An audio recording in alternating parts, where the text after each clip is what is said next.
आप मुझे बताइए कि इतना बड़ा आयोजन उत्तर प्रदेश के प्रयागराज जनपद में हो रहा है और सफलतम आयोजन इसलिए हो पा रहा है क्योंकि उत्तर प्रदेश में भी भाजपा की सरकार और केंद्र में भी मोदी जी के नेतृत्व में भारतीय जनता पार्टी की सरकार, ये डबल इंजन की सरकार जब मिलती है तो कोई भी कार्यक्रम पूरी भव्यता के साथ, पूरी दिव्यता के साथ आगे बढ़ता है और प्रयागराज में वही दर्शन हम सबको हो रहा है।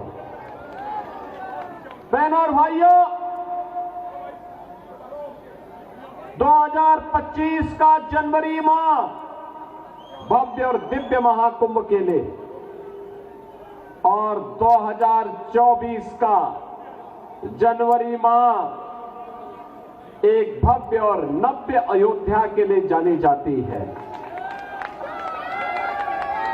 याद करिए, अयोध्या में 500 वर्षों तक इंतजार करना पड़ा, लेकिन जब उत्तर प्रदेश में डबल इंजन की भाजपा की सरकार आई तो अयोध्या में 500 वर्षों का बैरियर समाप्त हुआ, भगवान श्री राम के भव्य मंदिर का मार्ग प्रशस्त हुआ और अंततः 22 जनवरी 2024 को प्रधानमंत्री मोदी जी के नेतृत्व में उनके कर कमलों से अयोध्या में रामलला की मूर्ति की प्राण प्रतिष्ठा का कार्यक्रम संपन्न हुआ।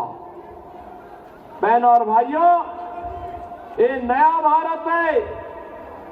नया भारत पूरी मजबूती के साथ, बिना रुके, बिना टिके, बिना थके अपनी विकास की यात्रा को अभी आगे बढ़ा रहा है, विरासत को भी सम्मान दे रहा है, देश की सीमाओं को भी सुरक्षित कर रहा है, आंतरिक सुरक्षा की स्थिति को सुदृढ़ कर रहा है।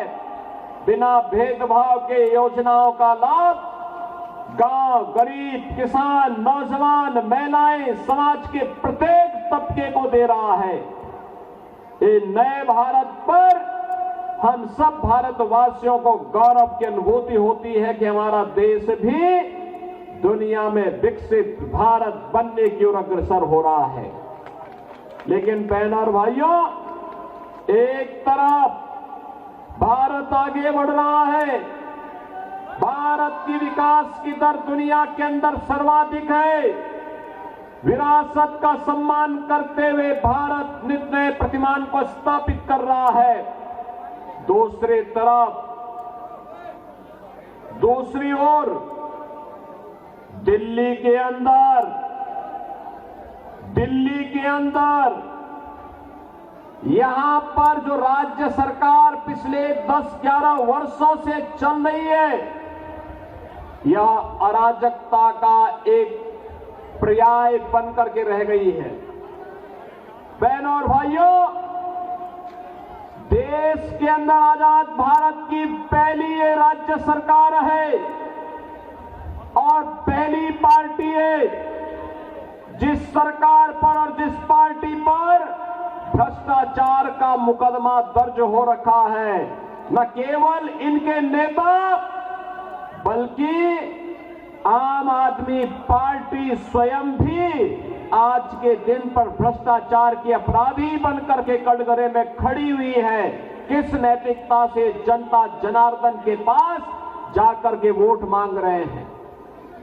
बहनों और भाइयों, याद करिए 2013 में जब श्री अन्ना हजारे जी के नेतृत्व में दिल्ली के अंदर जन लोकपाल के लिए लंबा आंदोलन चल रहा था, जन लोकपाल, लेकिन दिल्ली के अंदर आम आदमी पार्टी की सरकार बनी। जन लोकपाल के मुद्दे को इन्होंने एक तरफ फेंक दिया।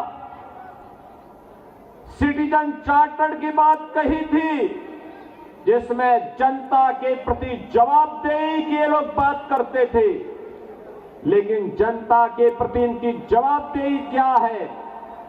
दिल्ली के अंदर अभी मैं आ रहा था, जब मुझे मंगोलपुरी की सभा में भाग लेने के लिए आना था, गाजियाबाद से मैं बाई रोड आपके पास आया हूं। सड़कें कितनी खराब है, अंदाजा लगाना स्वयं कठिन है। आप स्वयं इसका अंदाजा लगा सकते हैं, क्योंकि रोज भुक्तभोगी होते हैं, रोज गिरते हैं, रोज ठोकरें खाते हैं। अंदाजा लगा सकते हैं क्या ये दिल्ली के अंदर की सड़कें होनी चाहिए थी क्या? सीवर सड़कों पे बह रहा है। पेयजल के लिए आपको टैंकर का सहारा लेना पड़ता है, और टैंकर भी प्रतिदिन नहीं आता है। कहीं सप्ताह में 1 दिन आता है, कहीं 2 दिन आता है। जब मैं गाजियाबाद से दिल्ली की ओर आ रहा था, तो बहनों और भाइयों, यमुना जी जो कभी भारत की पौराणिक नदी के रूप में हम सबकी आस्था की प्रतीक थी, हम लोग तो 2 ही नारा लगाते थे, हर हर गंगे हर हर यमुने के नारे लगाते थे। वहां से बदबू आ रही थी, सीवर जैसी बदबू आ रही थी इस पावन यमुना नदी से। दिल्ली के अंदर आम आदमी पार्टी की सरकार के पाप का भुक्तभोगी, आम आदमी पार्टी सरकार के पाप की भुक्तभोगी हमारे मथुरा, वृंदावन, आगरा वासियों को भी और वहां आने वाले श्रद्धालुओं को भी होना पड़ रहा है। पावन वृंदावन और मथुरा भगवान श्री कृष्ण से जुड़ी हुई पावन नगरी है, लेकिन आम आदमी पार्टी ने जो नारकीय स्थिति दिल्ली के अंदर पिछले 10 वर्षों के अंदर बनाया है, आज उसका भुक्तभोगी हम सबको होना पड़ रहा है। और इसीलिए आज मैं आपसे कहने के लिए आया हूं, इस नरक से उभरने का एक ही रास्ता है, और वह रास्ता जाता है डबल इंजन की भारतीय जनता पार्टी की मोदी जी के नेतृत्व में केंद्र की सरकार की तर्ज पर दिल्ली के अंदर भी भारतीय जनता पार्टी की सरकार बने। इसके लिए मैं भी मंगोलपुरी वासियों से अपील करने के लिए आया हूं।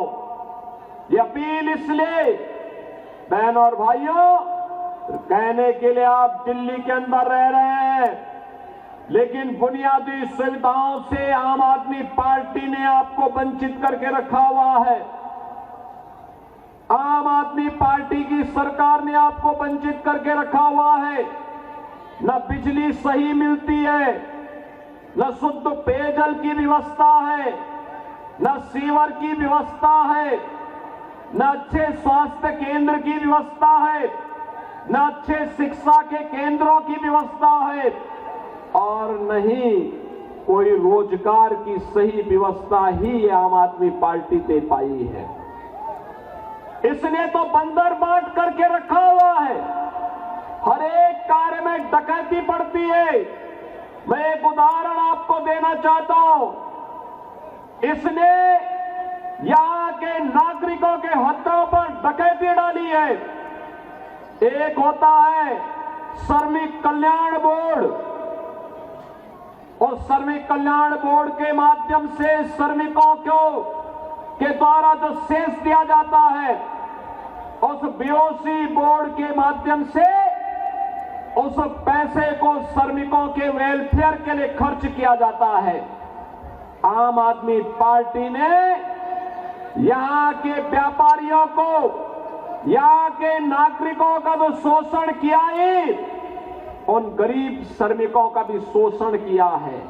और मैं श्री अरविंद केजरीवाल जी से कहना चाहूंगा कि पिछली बार जब मैं आया था, तब मैंने कहा था कि केजरीवाल जी, अरविंद केजरीवाल जी, मेरी बातों को अगर आप सुन रहे होंगे, थोड़ा गंभीरता से सोचिए। मैंने पिछली बार कहा था, मैं यहां 23 जनवरी को आया था, और मैंने 24 जनवरी को कहा था, 22 जनवरी के बारे में कहा था कि 22 जनवरी को हमारी सरकार मेरे पूरे मंत्रिमंडल के सहयोगी प्रयागराज की त्रिवेणी में जाकर के मां गंगा, यमुना और सरस्वती की त्रिवेणी के संगम में डुबकी लगा करके पुण्य के भागीदार बने। हमने आचमन भी किया, स्नान भी किया। लेकिन अगर आप में नैतिक साहस होता